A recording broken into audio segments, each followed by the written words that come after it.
And welcome to this first edition of Innovating Standards in 2014. We're here with TIA's new Vice President of Technology and Standards to tell us what to expect in the coming year. And Herb, welcome to the program. Herb, I didn't mention your name in the intro, and that was for a reason. I want you to introduce yourself to the audience.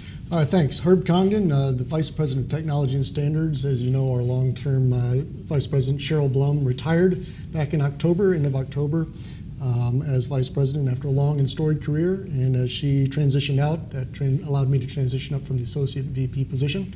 And I'm real excited about the opportunity here at TI to be the Vice President of Technology and Standards. Herb, I think your appointment comes at an opportune time. It's just at the turn of the year, and it's also 1 year into TIA transitioning from their old office to the new venue here in Arlington, Virginia. And the reason why I say that is that it gives us the opportunity to have workshops that are standards focused and allow the folks that we deal with on a day-to-day basis to actually come to our venue and have discussions and roundtables of sorts. And we'll get into that in just a moment. But I want to talk initially about how do you insert a conversation about standards with a bunch of techie guys who are moving at 1,000,000 miles an hour? And how do you bring those guys here? It's difficult, and I think one of the ways you have to do that or deal with that is you kind of have to segregate the technology side from the standard side when you're having those conversations. I think all too often they're kind of lumped together, and especially at TI we kind of look at technology as standards, i.e. here's a new technology, what's the standard going to be? And when you start talking to techie guys about standards, often they see a very slow, methodical process, and one that can often really kind of slow down that innovative process. So one of the things that we'll be looking to do in 2014, and have already actually started doing some of this, is to segregate the technology side from the standard side of what we're doing. The technology side being the more innovative, more enabling of the discussions, the more conversations-based, the planning, to get the people in the room to have the discussions that start the process. And then down the road, kind of as the technology matures, you start introducing the standards and technology portfolio that says, okay, what problems do we need to resolve? What things can we do as an industry to help make this entire technology work better? If you try and put that in at the beginning, it's kind of a downer. It'll slow things down. But at the tail end, as you're trying to make $20 million markets into $2 billion markets, that's the kind of response and collaborative effort that you need. But having those discussions at TI for these new technologies, I think, is key to what we want to try and do. It's also key to feeding the pipeline in the standards arena, which we're always trying to do as well. I always like to see Herb test case transition to a proof point, and I'm getting to the 5G workshop that we hosted here at TIA just about a month and a half or 2 months ago, if I'm not incorrect. Yeah, exactly. That was one of our first efforts. We've been having conversations with our engineering committee about, which deals primarily with 3G, about what, there's a 4G already available. What might 5G look like? And it's kind of an interesting transition. We started with 3G, or not started, but 3G is a very widely used technology. And it was voice optimized technology. It was designed for voice conversations.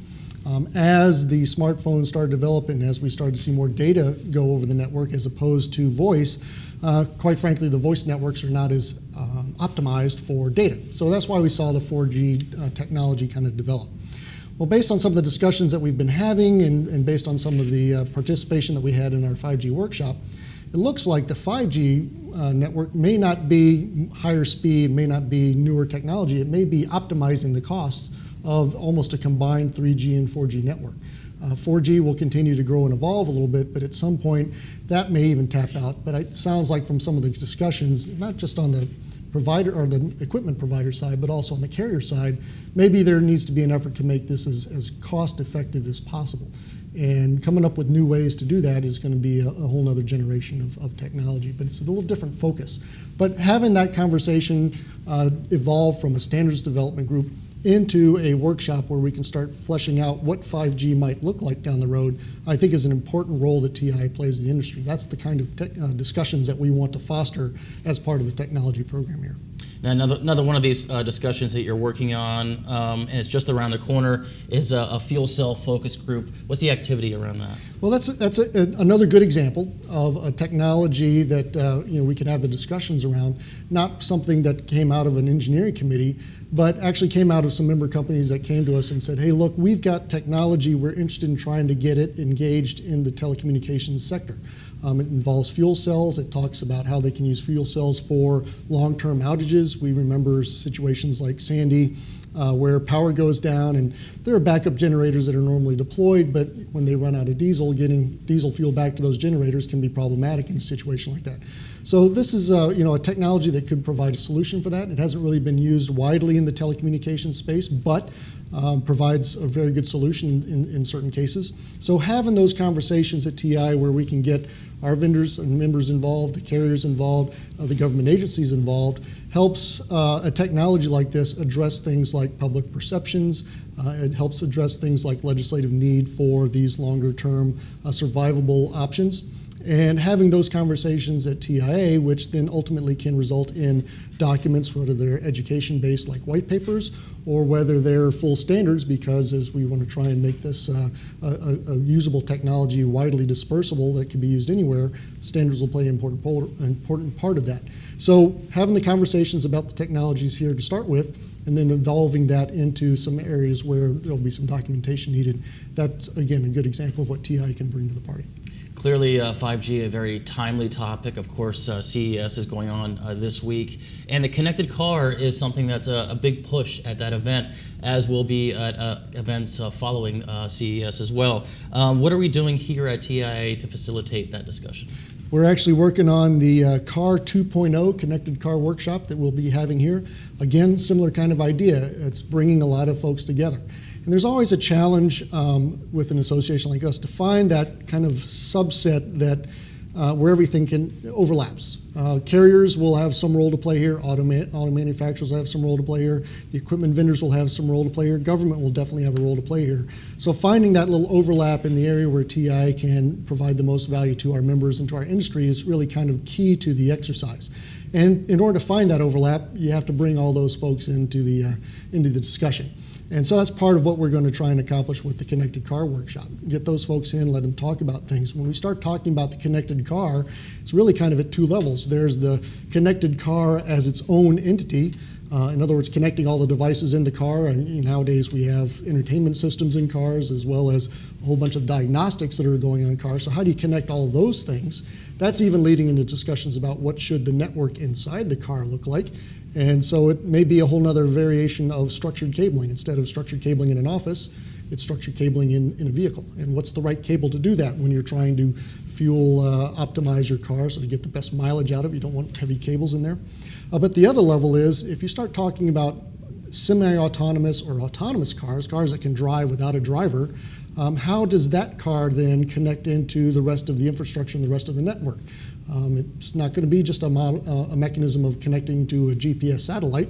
It's going to be connecting that car via wireless and or Wi-Fi technologies throughout a network so that you can track vehicles, so that you can control traffic flow, everything else that kind of fits into that. So it's really becoming its own entity from a telecommunications space, not just from the entertainment stuff inside the car, but how that car then interacts with all the other cars around it, and then who's taking charge of making sure all those cars are connected to each other. So that, again, puts some responsibility in the automakers. And part of what we'll be doing at CES and afterwards is talking to the auto manufacturers about what role does the telecommunications space play in this effort, as well as the telecommunications carriers. They've got to be able to provide the infrastructure that supports that. That also involves the government agencies, and Department of Transportation being one. And when you start looking at these kind of things, the next thing you start looking at is, well, how are we going to maintain the vehicles and their connectivity in long stretches of road? So that even brings up things like, how do we remotely power vehicles? Can we charge vehicles as, electric vehicles, especially as they're driving down the road? Is there some way to do that? So it's really kind of, I think, a pointy edge of a spear of a much broader technology conversation that TI will definitely be a part of. And our member companies will definitely be a part of. So again, having the conversation at TIA, bringing all those players to the conversation is again part of our key role. Sounds like you have your work cut out for you in the connected car space. Well, lots of things to do there, and I think it's actually going to be really interesting and kind of fun. I think so too. Let's move to another successful event that TIA hosted. That was the CTO Council meeting or roundtable. That was in the latter part, or December rather, of 2013. And I say another successful event because I'm talking about the 5G workshop as well as a successful event. But let's stick to the CTO Council roundtable right now. Two topics that were discussed during that meeting were network function virtualization, and of course, spectrum sharing was another topic. Again, how does standards play a role in that discussion? Yeah, so this is interesting. So it really the CTO Council kind of grew out more from a policy perspective, but as you sit through these meetings, you realize more and more the conversation comes around to solutions, which often can be provided by a standards-based opportunity. So out of NFV, one of the key discussions that kind of came out of there was NFV being basically the cloud for the carriers and how they're working. Well, I think one of the points that was made was, hey, you do recognize that the cloud is not just some nebulous thing. It's actually built of hard pieces. It sounds kind of just airy and non-existent, but in reality, it's data centers and connected network components that are all providing that information and the pathway to get all that information. So the interesting thing from that perspective is while NFV seems to be on the verge of taking off, it's really kind of another crossover point between what used to be the old telco model and what is the old enterprise model. And the line, I guess, between those two have really, the line has blurred a lot over the years. If you start looking at voice over IP, as you start looking at data centers, and as you start looking at carriers becoming more of an IP provider as opposed to a voice carrier, again, that line is blurred a lot. And the NFV, I think, is one of the areas where that's going to be really evident. But I think one of the key roles from a standardization perspective that came out of that is because those NFV, those cloud type things are built from the piece parts that we all know and love, the standards that we have in place may play a very significant role in there. And if not directly applicable, maybe with some minor modifications, may be completely applicable to what they're doing. So ideally, this plays out with a recognition for the work that's already been done, maybe so in the enterprise space, and says, okay, how can we then adopt that into what we're doing in the carrier space, and then what else do we need to overlay on top of that, as opposed to trying to do something completely different. Herb, there's a TR42 Standards Committee meeting down at the Bixie Conference, is that right? And that's going to be, is that next month? Well, or the end of this month? Yeah, the TR42 meeting is the end of this month. It's the week actually before the Bixie Conference, which timing is pretty good because there are a lot of interesting, the Bixie and the TR42 groups, they overlap fairly well with respect to what they're interested in and how they play together with respect to the standards and the standards development. TR42 is working on probably three big things right now that are of broader attention. They're always a very busy group. But one of the ones that's getting a lot of attention right now is the Category 8 standard. Category 8 being the next generation of twisted pair cabling that's being used, or at least being defined.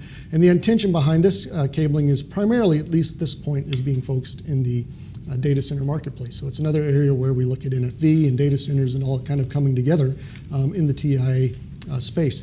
So Category 8, again, a new technology. We'll need lots of definitions, test procedures, everything else written for that. But the idea being, how do we enable shorter distance runs for very high data in the data center marketplace? And the Category 8 standard should be addressing that as that rolls out. But it's getting a lot of attention because data centers are a growing environment. More data is going into data centers, more data is coming in and out of data centers. Got to make sure that information can move around as quickly as possible. Another one that they're working on is the new revision of the building automation systems. So now that's going to be the Building Systems for Intelligent Building standard. This document is really kind of tied in with everything from sustainability to energy efficiency to building and smart building controls. It provides the cabling infrastructure for all of these types of systems. And it makes sense, particularly as we start looking at convergence in IP, to make sure that all of these systems are operating on a simple, a repeatable, very flexible network.